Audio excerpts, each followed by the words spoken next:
scared right now. I feel like we're gonna fall backwards. We're gonna fall backwards. We are sitting on a indoor board with some cushions underneath it. You have to get comfortable being unstable. Life is unstable. You're right. Get uncomfy. I thought you were just uncomfortable because I was about to start making fun of Pilates, and I was going to ask you to explain Pilates. That too, because I'm in my head like, what am I gonna say? What am I gonna rebuttal with? So yeah, and I'm not trying to be mean. I'm not trying to be a Pilates hater, but like, Pilates curiositer. Why Pilates? Why Pilates? So I personally had found it because of injuries. Okay. Not knowing how to move my body in a way that was good for me. Okay. So Pilates allowed me to use my core as a base for everything. So your core's got your back. It's basically what my mantra. Your core has got your back. And literally. And I was gonna say my experience with Pilates, because once again there's reformer and there's mat. There's lots of different ways. Like the reformer is definitely a medieval torture device. It kind of looks like one. It looks like one. There's like it could be a lot of things actually. Like it's weird. It's weird. You know, man started it though, right? Yeah. What's his name? Joseph Pilates. Joseph Pilates. Yeah. A fun fact: in a college class, I asked what Pilates is. Yeah, that's the best story ever. What is Pilates? Okay, Pilates instructor. All right, so there's lots of different versions of it. So tell me about like how you use it. You use it to get your core and kind of rehab from injuries, but now you've done a really good job with your clients, and you're mixing it in with yoga, with strength, with a lot of different things. So tell me how you incorporate Pilates into your clients. Yeah, I think it's become a good base for all of my flows. So I kind of first teach somebody to activate their core in the right way.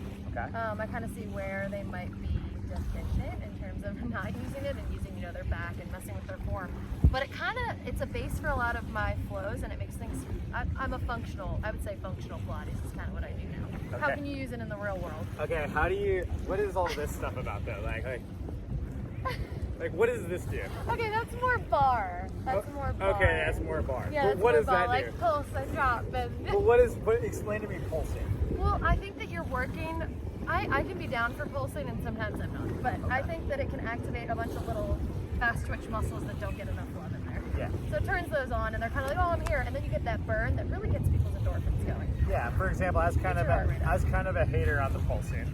Right? Okay. So I was a little bit of a hater on the pulsing, but then I wanted to dive a little bit deeper into it, right? Yeah. So I really like the tension and ranges of motion, right? I want you to squeeze this range and establish. I like those holds. I like those isometrics. I want your body to feel safe, but Pilates does that really well too.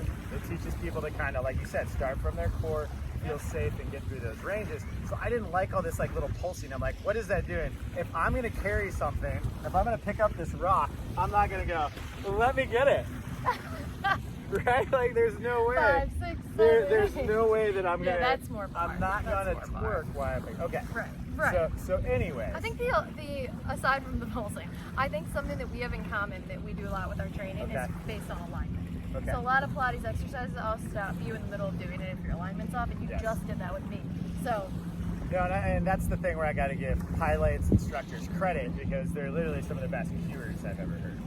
Very, very good cuers. So if you're a dude like me and you've never done Pilates, it actually is a really humbling thing. Like, and I would encourage you to do it. And I know I was talking trash about the reformer. I actually love the reformer. I would probably do the reformer once or twice a week if I had the time, or I might even actually get reformer certified sometime. It's really cool. Like all this stuff, opposite hip, opposite shoulder, learning to do your core.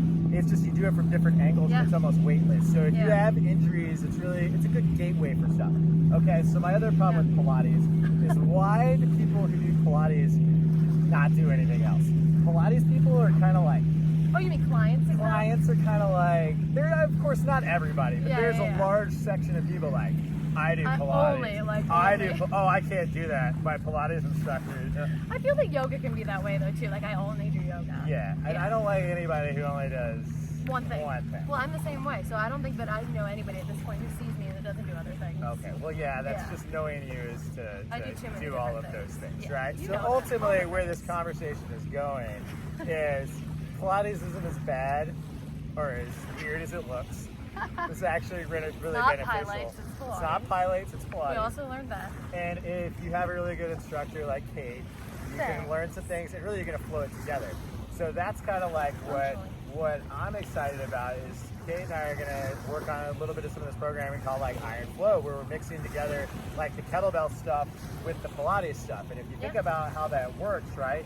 We do some of this high tension stuff that's gonna establish some of these big functional patterns. Then if you add that pulsing or you add that endurance in those muscles, now, once again, it's gotta have science. I didn't know what the pulsing was doing. But now you can add those little muscles and build up that endurance, right? So that's going to give more people strength stability, which is ultimately what my whole philosophy is built on. Same. And that's what's wonderful too, is to mix all these different styles. So if you are a Pilates person, like open up the playbook a little bit. And if you are like a CrossFit or a meathead or whatever, like consider the other side. You can go the other way. And that's ultimately why, you know, I know you're a little scared like I was going to poke holes in Pilates. It wasn't that bad. It wasn't that bad. It wasn't that bad. You have love for it. I do. I love it. I like just movement. I like anything that's going to get anybody to do anything that feels good. And Pilates, to me, that is ultimately, to answer your question, it makes me feel good. And I love doing it. It does make you good. Yeah. It's a really good warm-up for like a real workout. It is. No. I think I'm just going to stop.